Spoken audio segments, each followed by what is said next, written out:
Já estamos de volta aqui no nosso canal Bela Roseli, trazendo aqui a informação até vocês.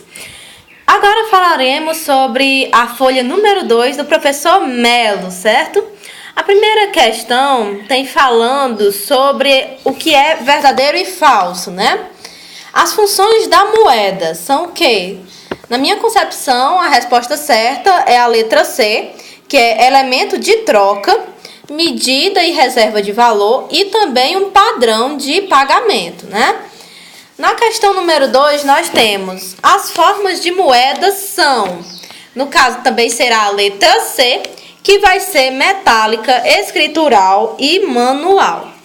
Na questão número 3, nós teremos as principais políticas econômicas do governo são, letra C, fiscal, distribuição de renda, cambial e monetária, certo?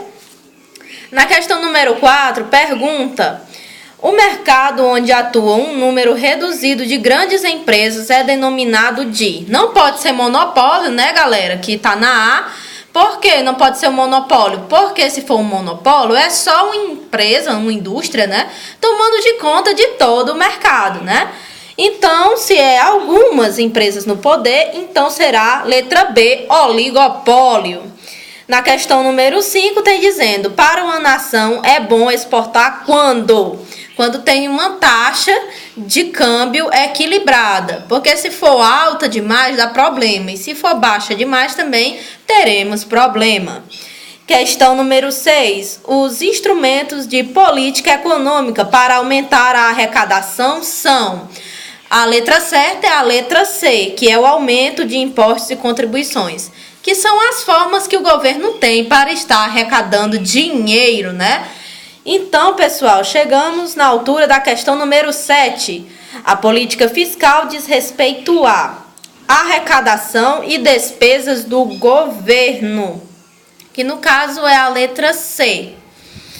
Na questão número 8, economia é composta por, no caso, os recursos são limitados, as necessidades são ilimitadas e os bens são escassos, certo? Por isso que existe a economia, porque a economia estuda os bens que estão escassos, certo? E então nós entramos na questão número 9, o déficit público corresponde, né? No caso, vai ser quando o governo ele tem muita despesa e a arrecadação é baixa. Então, isso é um déficit. Se for pelo país, será quando você vai vender muito pouco para o exterior, para os países de fora, e você vai comprar demais desses países estrangeiros. Isso também é um déficit econômico, certo?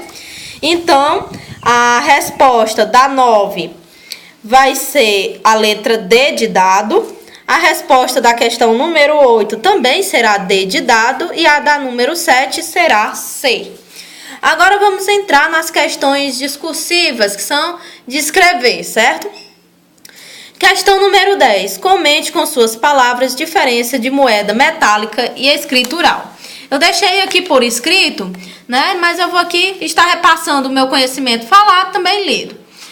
No caso, a moeda metálica, ela corresponde a frações do real, como por exemplo, 5, 10, né? 25 centavos, 50, R$1. São frações desse real, certo?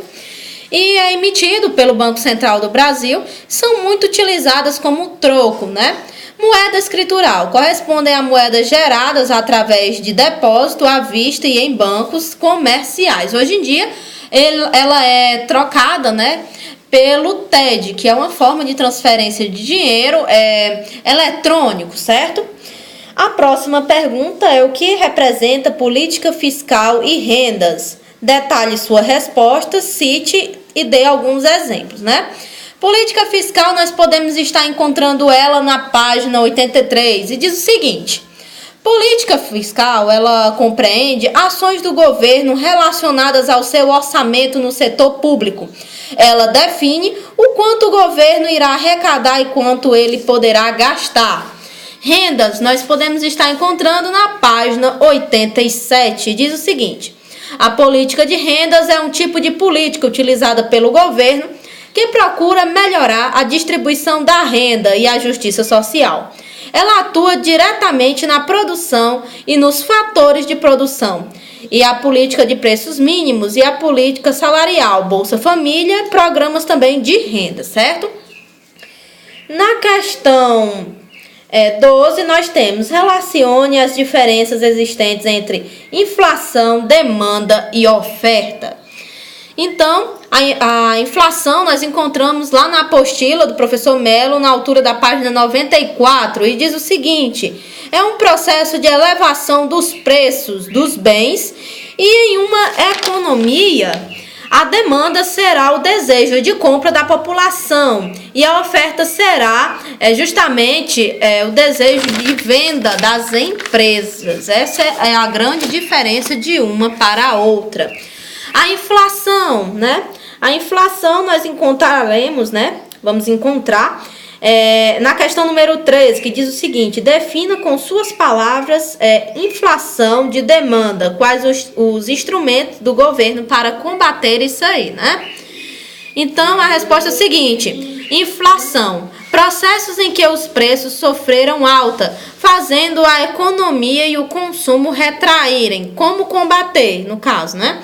A inflação ela será combatida com planejamento, políticas fiscais, em alguns casos o aumento de arrecadação de receita.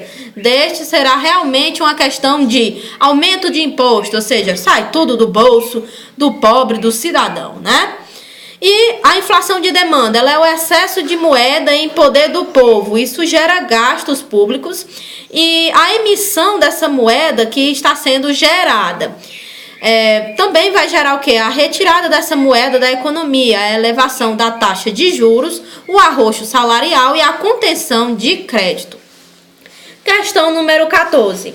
O que representa na economia escassez de bens? A escassez de bens, os bens são limitados e só quem terá acesso a eles é quem tem renda. A escassez ela é gerada pela matéria-prima, que ela é limitada, certo? E o que acontece? Só vai poder ter acesso a esses bens quem tem renda. Questão número 15. Comente com suas palavras as características de bens de capital, de consumo, final, intermediário e explique. Bens de capital são os bens de produção e um conjunto de equipamentos, instalações que representam um investimento, certo? O consumo final é um bem que você vai adquirir sem precisar de meios intermediários ou um beneficiário. Por exemplo, uma roupa, você já compra ela pronta, certo? Consumo intermediário é um bem que pode ser transformado em outro produto por meio de um intermediário ou um beneficiário. Um exemplo disso é o couro, o tecido, o plástico. O couro ele pode ser transformado em N coisas, o plástico também e o tecido em roupas, bolsas, né? Então, chegamos na altura da questão número 16. O que representa desenvolvimento e crescimento em uma economia? Comente com suas palavras. O desenvolvimento, ele é feito a partir da avaliação de indicadores, tais como a educação, saúde, né, a questão da renda, a pobreza, que isso aí será medido, galerinha linda, através do IDH, Índice de Desenvolvimento Humano, aonde pode-se comparar o desenvolvimento de um determinado país com o outro e saber qual deles está mais desenvolvido, certo? Questão número 17. Defina com suas palavras oferta e demanda de mercado. A oferta, ela vai corresponder à quantidade de um produto, um serviço disponível para a compra, certo? É aquilo que as empresas, os industriais, os empresários têm a nos oferecer. A demanda, quantidade de produtos ou serviços e os consumos que estão à disposição para serem comprados, né? Então, é o desejo, né? De um lado nós temos o desejo da população de compra e do outro lado nós teremos aquilo que a empresa realmente tem a disponibilizar para a população, certo? Com isso, galerinha linda aqui do nosso canal Bela Roseli, eu deixo aqui um beijão, agradeço aqui a participação e o pessoal que está nos assistindo. Também deixo um agradecimento aqui ao professor Melo e também deixo um grande abraço para essas duas faculdades que eu conheço, a Unip e a Unacá, na Isla de Carmen. Muitíssimo obrigado aqui, deixo aqui o meu até logo. E na próxima edição nós estaremos vendo a aula completíssima do professor Melo para o pessoal que está estudando para as provas, né? Então, pessoal, até a próxima! E aqui, continue conectadinhos no nosso canal Bela Roseli. Quem gostou, deixa o like aí embaixo, se inscreve no canal que vem muito mais conhecimento da onde veio esse desde já, agradecendo a todo mundo.